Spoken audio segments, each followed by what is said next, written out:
Hello Pokemon fans, this is ProPokeNoob back today to bring you another battle at 4 AM. Yes, this is a very, early recording for me, but I need to get something out because there are a few things I need to talk to you guys about before we start this awesome battle. First thing, Black and White 2 has been released, and there has been a patch put out for PO for them to receive all the new move tutor moves and new forms and Pokemon and everything like that. So I am currently looking into it. I haven't had a lot of time to look into the meta, so you will see battles coming from Black and White 2 perspectives, I guess, soon. You won't be seeing them in the next few because I will be trying to save them up and getting them ready all at once. So there will be a mix of Black and White 2 coming up.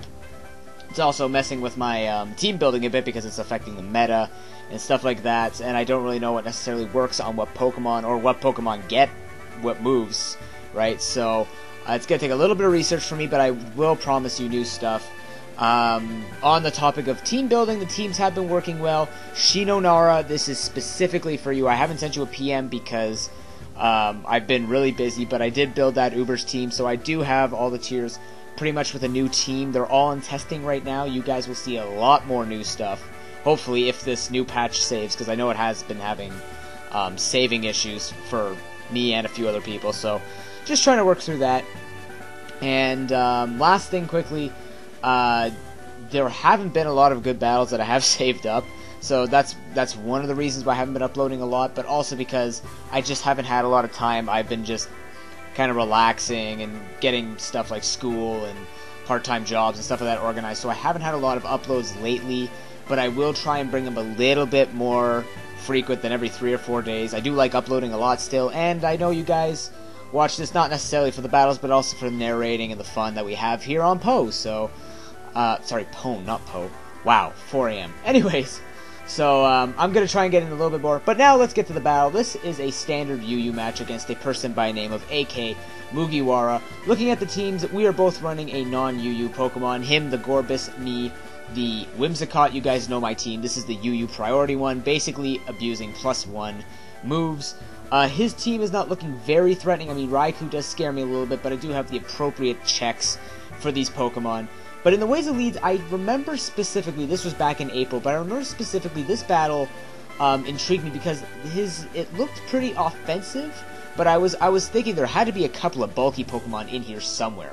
So thinking about, I thought of the Poof. Whimsicott would be the best lead because I can paralyze any possible sweepers that you might want to start off with, or just check with the substitute to see if something is choiced, or even just seeing what move is used straight off the bat to see, you know, what type of set this guy is most likely running. So I'm going to lead off with Whimsicott, and now I will see with the battle. So, I'm going to start this battle off in slow because I have noticed with normal it's been a little difficult for me to try and keep up with the battle, and hopefully I'll just keep readjusting the speeds. I don't know. Long intro, short battle. Let's go. I'm going to lead off with my Whimsicott. He actually decides... Wow. Okay, there we go. He actually decides to lead off with his Snorlax. So that's a little okay for me. I mean, I don't really know what this wants to do, so I'm going to go for the substitute, and he ends up going for the return, which makes it interesting. I'm thinking this is more of an offensive Pokemon already because it has return and not body slam, or maybe has both. But now I'm just going to go for the Leech Seed, figure that after he hits me, since I am physically bulky, I will be able to heal up between the leftovers and the Leech Seed safely, and as you can see, the return doesn't do too much after leftovers and Leech Seed, so I'm not too concerned. But now what I'm going to do is switch out, go into my Mew, because I know he's not going to try and paralyze me or anything, and why is this thing glitching out? But he's going to make a switch, go into his Rodent Heat, so I know he's most likely just going to want a Volt Switch or something like that, so I'm just going to stay in. He gets an unfortunate crit, which sucks, but I mean, I am going to be able to get my rocks up, so I'm not too concerned, as he goes out into his Honchkrow. Now, this Honchkrow, I have no idea what he wants to do. I'm assuming he was going in before rocks. So now I'm going to do switch into my Azumarill, thinking that it can take any hit, or if he wants to set up a sub or something like that. Goes for the Brave Bird, and he one-shots me, and that really scared me. At this point, I'm going, okay, I don't see Lefto, I don't see Life Orb, I don't see any... And I don't see anything, and he gets the Moxie Boost, and I'm thinking, oh my goodness, I gotta send in Hitmontop just to fake this thing out. But he makes a move, goes into his Raikou, makes a move, he makes a switch, goes into his Raikou, and it doesn't matter because a Life Orb Techno-boosted Fake Out is gonna do a lot of damage to this Raikou anyways for, you know, unstab. But now I am going to switch out because there's no point in me staying in here if he's going to be... I see leftovers, so I'm guessing he's Subcom Mine. So Snorlax can be the phaser for this, as he does indeed go for the substitute, which is not a big deal, but I'm still worried about that Honchkrow, because if that thing comes in, it's going to wreck my Pokemon severely. I need to get it damaged as much as I can right now. So now, he actually decides to switch out behind a sub, which makes me think that he's thinking I'm a curse set, which is perfect, because now I can catch him off guard with the Whirlwind in case he wanted to set up a Calm Mind. But the Whirlwind is going to bring in this Gorbis. I'm not too concerned about this because I am specially defensive. And he makes a very weird moves and goes for the Shell Smash. A little questionable because he doesn't have, first of all, White Herb, and second of all, he knows that I can take this even if he goes to +2. So I do go for the Body Slam, get the Para-Hacks, which kind of matters, but you know, I'm going to go for the Pursuit in case he wanted to save this thing, but I am showing that he is going to be Pursuit trapped if he tries to make any switches in the future. And as you can see, he did move faster, so kind of made a difference with his Parallax. There's going to be a little bit of hacks for me in this battle, for both of us, I guess. But he's going to switch to his Cobalion, go for the Stone Edge. I see Life Orb on the Cobalion, which is not a big deal because, as you can see, it does nothing. I'm just going to go for the Earthquake because this guy has no idea that the Snorlax is just a cluster frick of different moves. So now I'm going to switch out, go into my Hitmontop, most likely, well no, I am predicting the close combat coming at me. I don't take that very well at all, and I know I didn't have Intimidate. I figured this is probably the best thing to threaten him out, take the hit, and then go for the Mach Punch. But now he's done enough damage that one shot, one more move from me is going to take me out with my own Life Orb Recoil. So I'm just going to go for the Mach Punch, which hits everything on his team.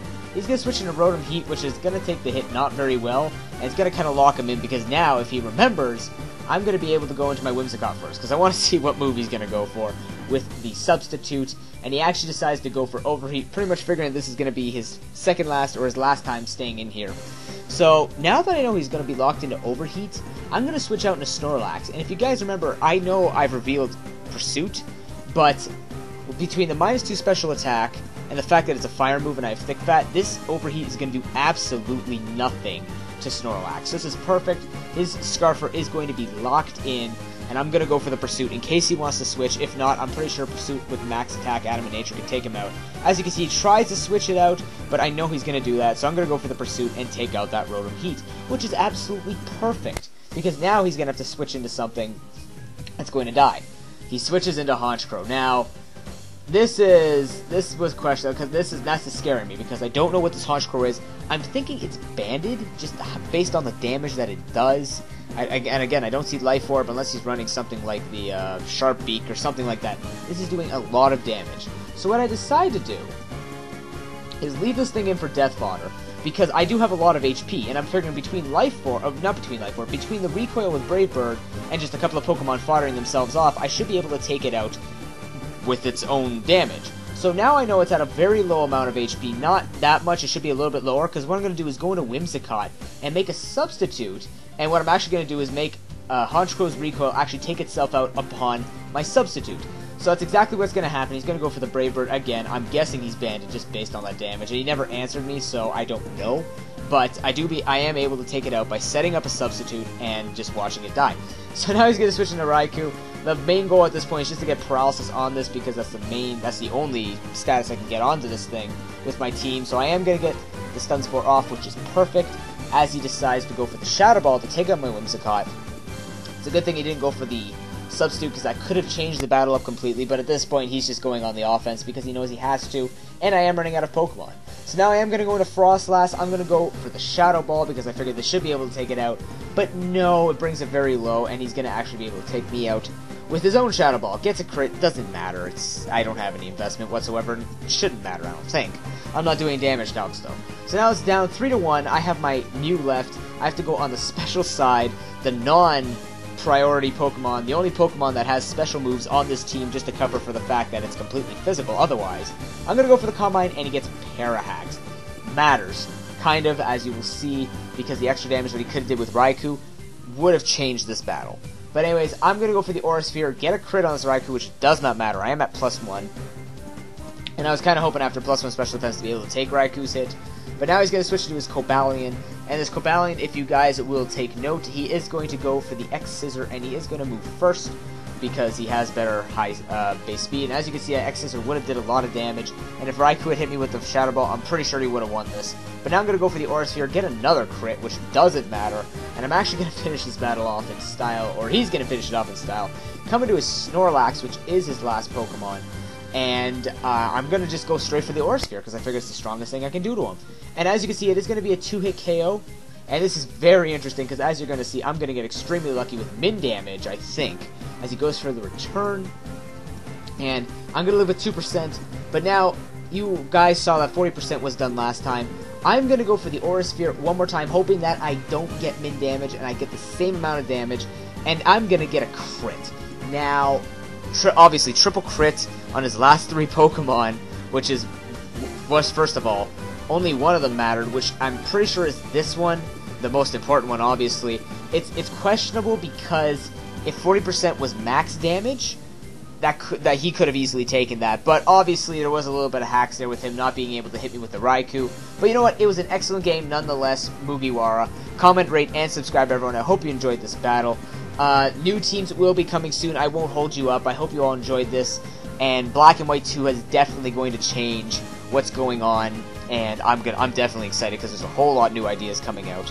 And I also have received the notice that Herpy Derpy's Mono Color Tournament is up, so if you guys haven't seen that, round 1 is pretty much due, so you have until next week to get that done. But otherwise, hopefully I will be able to get a few battles for the U-Tourneys, as well as the other Professor Croak's U-Tourney, which is waiting. But until then, everyone, have an excellent day, and I will see you next time. Until then, peace.